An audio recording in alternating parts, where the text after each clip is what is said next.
Buenas tardes. Vamos a empezar con la primera conferenciante de esta tarde, que es Marta Morelli. Ella es historiadora del arte y además, casualmente, nos comentaba ayer que hizo su tesis aquí en el Museo Nacional Reina Sofía. En 2005 comienza a trabajar en el Departamento de Educación del Museo Nacional del Arte del siglo XXI, en Roma. Allí diseña e imparte programas educativos y talleres para escuelas, familias, adultos y grupos sobre arte contemporáneo, arquitectura y colecciones del propio museo. En su labor docente destacan los proyectos educativos para adolescentes y proyectos de carácter intercultural. Pues adelante, Marta, cuando quieras. Gracias. Buenas tardes. Y yo soy Marta Morelli y trabajo en el Departamento de Educación. I work in the Department of Education of Museum, Nazionale dell'Arte, el 21 Secolo in Rome. The first thing I would like to say today is thank you. Thank you so much to Playground and Virginia and Jorge for the invitation to participate in this encounter, in this conference. I am so happy being here because, as Virginia said, in 2006 and 2007 I studied here. I wrote my thesis here in Museo Reina Sofía, and that's the reason I am very pleased to be here today. Now I'm sorry because I don't speak Spanish very well, and I will give my presentation in English. I've been working at Maxi Education Department since the early 2005. I was very young, and Maxi is the Italian first national museum devoted to contemporary art and contemporary architecture, and it's made up by different departments that promote knowledge in contemporary art, contemporary architecture, design, and photography also. The main departments are Maxi Art and Maxi Architecture, and my speech will briefly present the Education Department, and then we'll examine in depth two case studies. Involving teenagers in contemporary architecture, two case studies from Maxi Education Department. Maxi Education Department was founded at the end of 2003 by an agency of Italian Ministry of Cultural Heritage, forma d'Arc, Direzione Generale per l'Architettura e l'Arte Contemporanee, and the chair of didactics of museum and territory of La Sapienza University in Rome. The museum in Zaha Hadid buildings opened in May 2010, so the Education Department was founded almost 7 years before the museum opening and worked in the so-called Building D, where contemporary art and contemporary architecture exhibitions were hosted. Today, the team is made up of one head of department, two art historians, me as heritage educator and my colleague as museum educator. I'm not an architect, I'm an art historian, and I particularly studied contemporary art and museum education.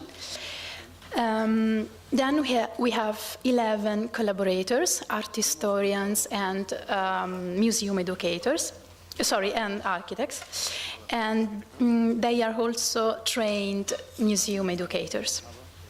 Last but not least, from 10 to 20 trainees per year from La Sapienza University and from Rome Art Academy.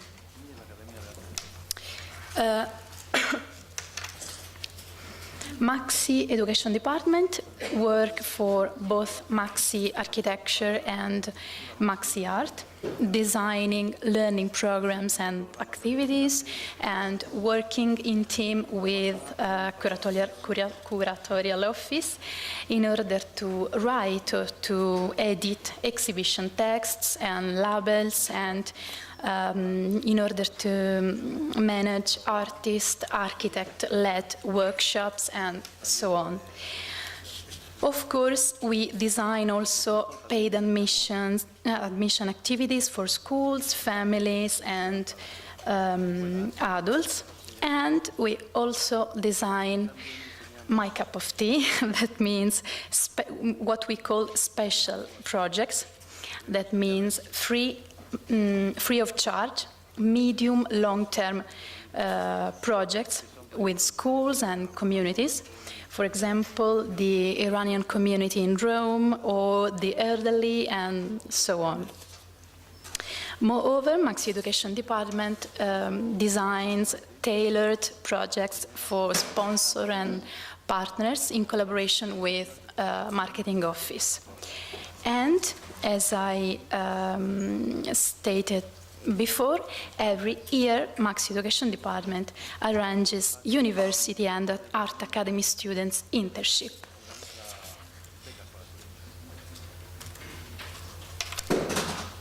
To go deep into the theme of this conference regarding activities and projects on architecture education devoted to children and teenagers, between 2005 and 2008, Maxi Education Department carried out experimental workshops for schools in and on the Maxi's construction yard, because it was an extraordinary project.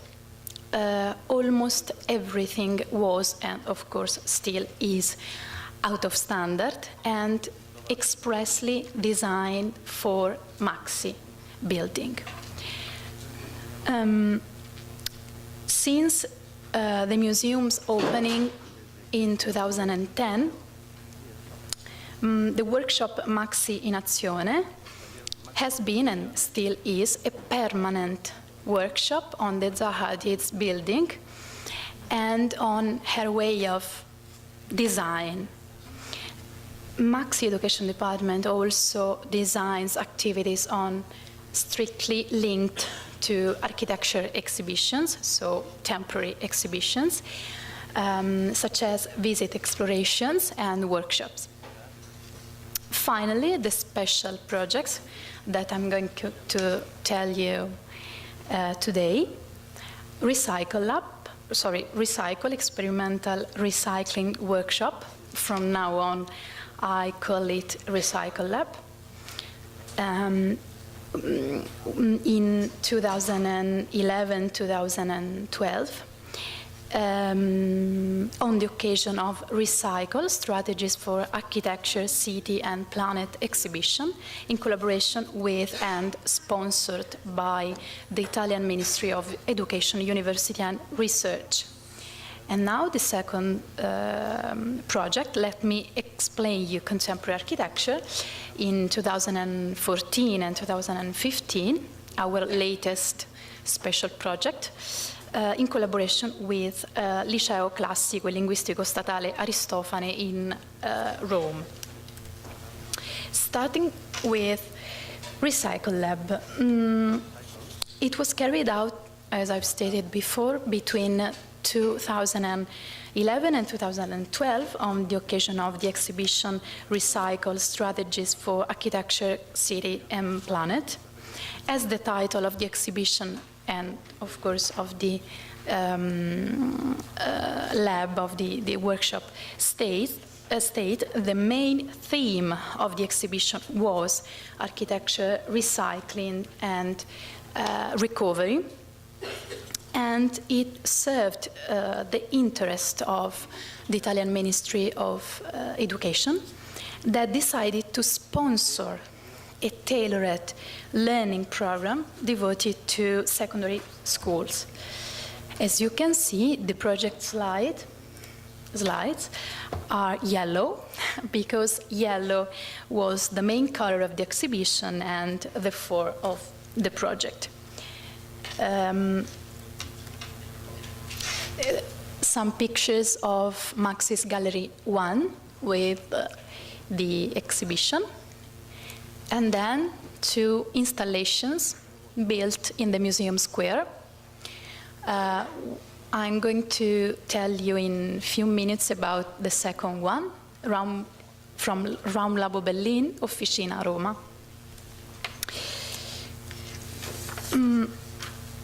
Recycle Lab was a very complex project made up by 2 parts.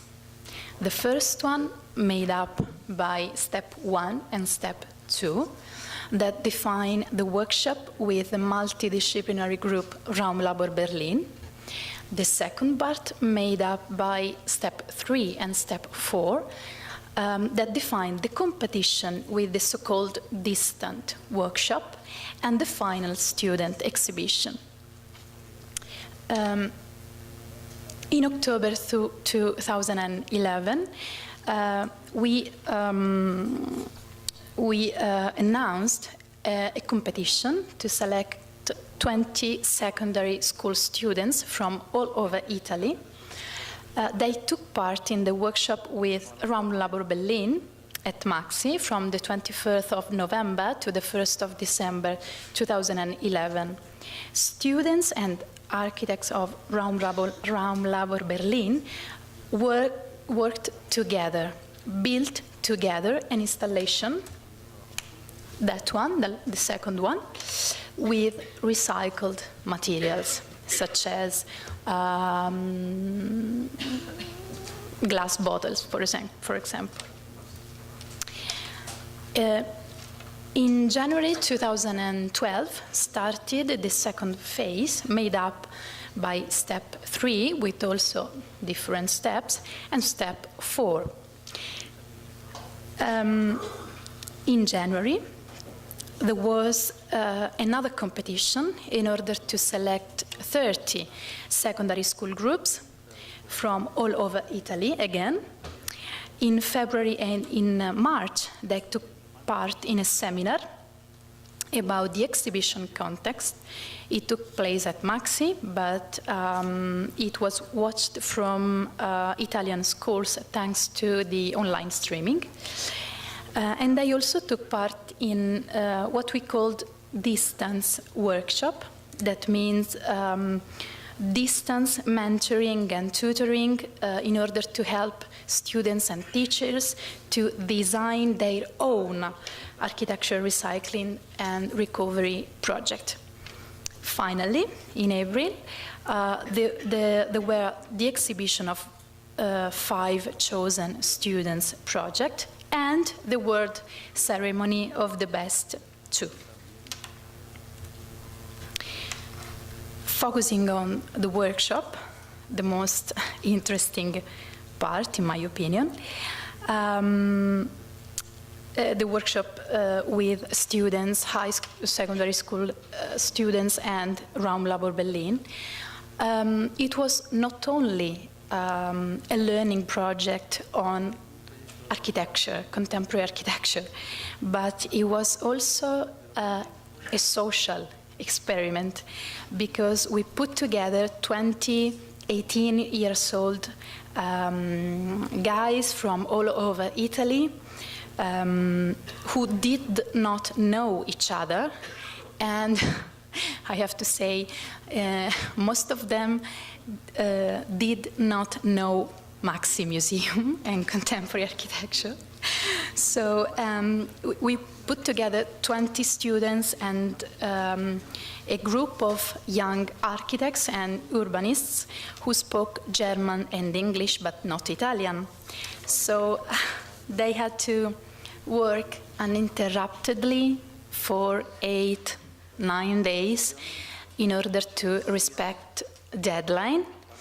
They had to share ideas and points of view and doubts and so on to complete the installation, and of course they had to do very much manual physical work. Students were also forced to stay together day and night. So it was a very interesting experiment for all of us, staff, students, architects, and trainees. Now I'm going to read some extracts from the devoted blog, because in order to communicate, to publicize Recycle Lab, in order to show to teachers and peers all over Italy the progress of the work we were doing in Rome, and in order to carry out an ongoing evaluation, we created a devoted blog, a blog of Recycle Lab workshop. It was daily updated by students, by trainees, and by coordinators, with posts, with pictures, with videos. So, an extract from day 1, the words of Nora. One of the Raum Labor Berlin group stated immediately that the most important thing is not the artwork itself, but the realization process and the people involved in. The project of the installation has not been yet outlined. It can be completed through our ideas. The last sentence, it can be completed through our ideas, was one of the most important things for the young students. Now, the video summary of the second day. I hope. No? Okay.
So, now, an extract from day 9, the last day, in the words of Chiara. Today is the last day. Going away from here, I'll bring with me something new, and I use it to make out better in my word. I refer to the work concepts as teamwork, willpower, application, that are the basis of the sport I play, and this is seldom learned at school. Everybody is important in what he, she does, and for this reason, he, she has to do it to the best. We are like the parts of this house. Every single screw, if well tightened, contributes to make the house sturdier, because it is made up by many little parts that complete it, but only if every one of them is built with care, it can make a perfect outcome.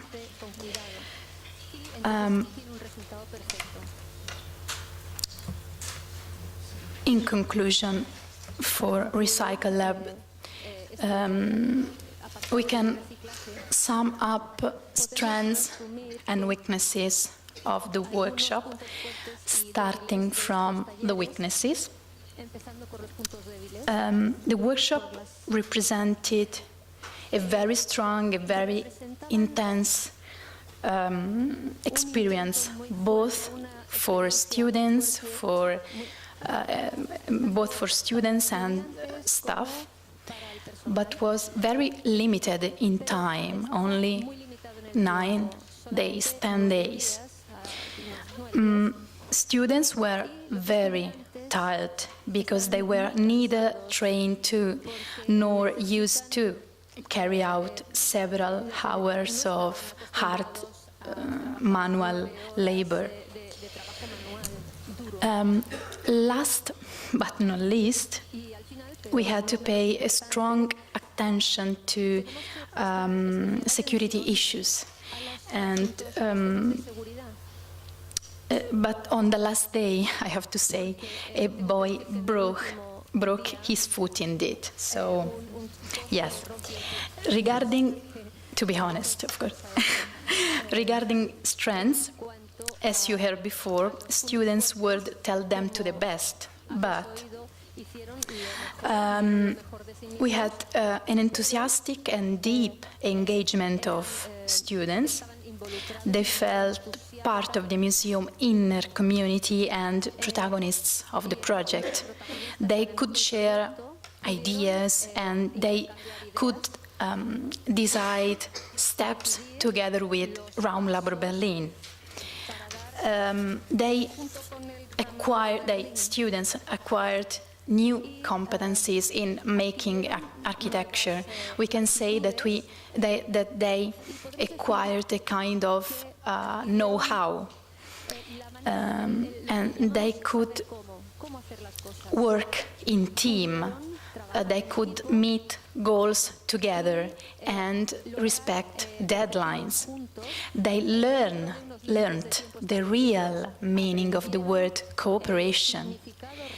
They challenged themselves in problem solving, and the whole project, and particularly the workshop, adopted an approach based on multicultural, peer-to-peer and active experience and participation. And this point, together with the point that students could share experiences, ideas, and skills, in my opinion, were the most important things, the most important goals of the project, the workshop.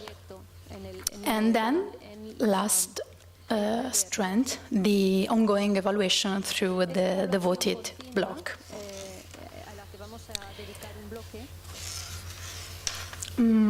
Now let's go to examine the second case study, the project called Let Me Explain You Contemporary Architecture, a project in collaboration with Liceo Classico e Linguistico Aristofane in Rome.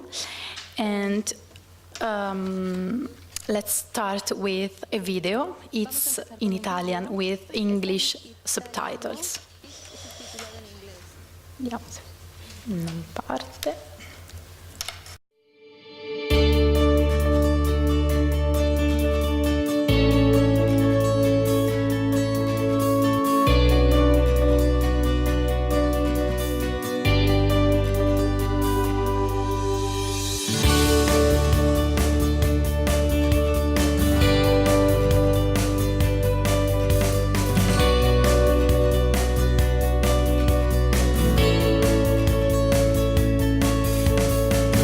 Ciao, io sono Alessandro, sono uno studente del Liceo Classico Linguistico Aristofane. Volevo raccontarvi un po' la mia esperienza in questo progetto. È iniziato circa a dicembre in collaborazione con il Maxi, con il Dipartimento Educazione. Abbiamo deciso di approfondire determinati argomenti relativi a una zona di Roma che è quella del quartiere Flaminio, del villaggio olimpico e del foro italico. È stato un lavoro abbastanza lungo, impegnativo, che ci ha tenuto occupati per diversi mesi. E incontrandoci a cadenza settimanale e bisettimanale noi abbiamo approfondito, studiato, visitato le zone di interesse con l'obiettivo finale poi di divulgare il più possibile la nostra esperienza e rendere partecipi un pubblico al quale noi ci rivolgevamo, che era quello della nostra età, al quale volevamo raccontare queste zone di Roma che molto spesso non sono conosciute o lo sono poco, e noi abbiamo voluto fare questo. È stata un'esperienza da un punto di vista didattico molto formativa, interessante, ma che ci ha permesso di relazionarci con l'architettura in modo assolutamente autonomo e anche svincolato da quelli che erano un po'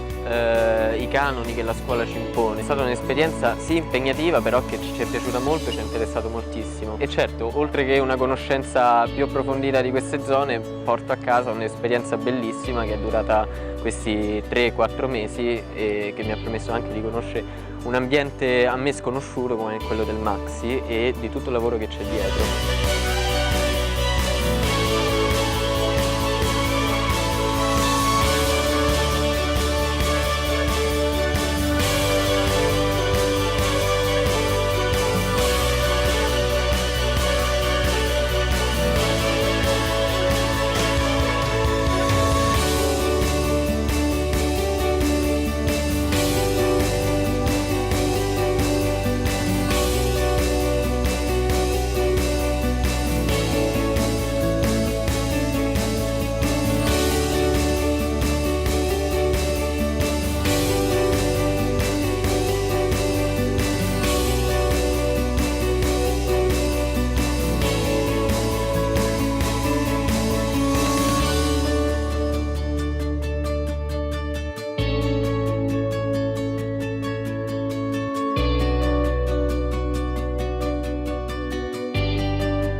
Alessandro, the speaking guy, told you to the best about the project, but let me go deep into project numbers and main points.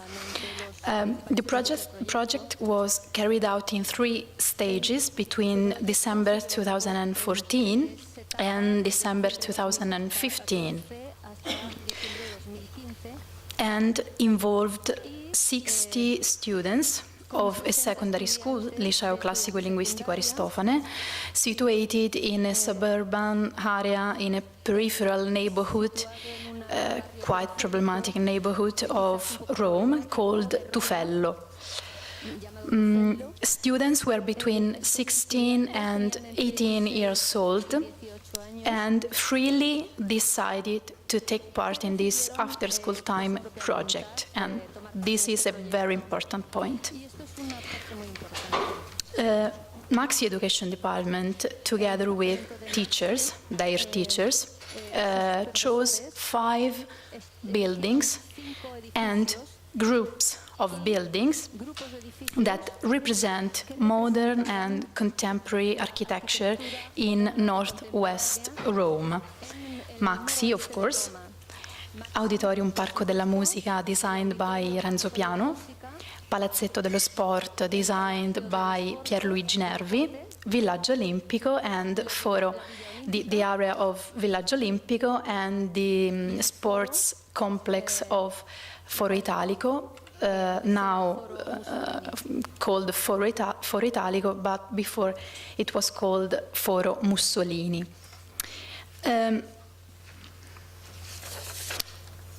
Students visited and studied all the chosen sites, all the chosen locations with Maxi Education Department and with their teachers. Some of the buildings, or part of them, were expressly opened for us. This project aimed at help students to be architectural heritage mediators and to realize 5 online video guides of the chosen buildings designed by teenagers and devoted to teenagers. 20 among 60, 20 students chose to work for this second purpose. They worked in small groups and acted both as screenwriters, because they chose what to say about their building, And they act also as directors because they chose the framings of the video guides. Sometimes they acted also as camera operators. So we published the video guides on Maxi's official Facebook and YouTube accounts between late October and early December 2015, and this was the third and the final stage. So you can find and I hope share all of them on the web. They are all in Italian with English subtitles. At the end of May 2015, as final event of the first two phases, two stages, two steps, we managed a day of architectural heritage mediation carried out by trained students on the 5 chosen sites. The event was mainly devoted to students' peers, as well as schools and institutions of the Roman area in question. For example, the recreation center for the elderly was involved. Some pictures of the chosen building. The first one, Maxi, del Museo Nazionale delle Arti del XXI secolo, built from 2003 and 2010 and designed by Zaha Hadid. The second one, the Auditorium Parco della Musica, designed by the Italian architect Renzo Piano, opened in 2002. Then the Palazzetto dello Sport, designed by Pierluigi Nervi, and the area of Villaggio Olimpico, both built on the occasion of 1960 Rome Olympics.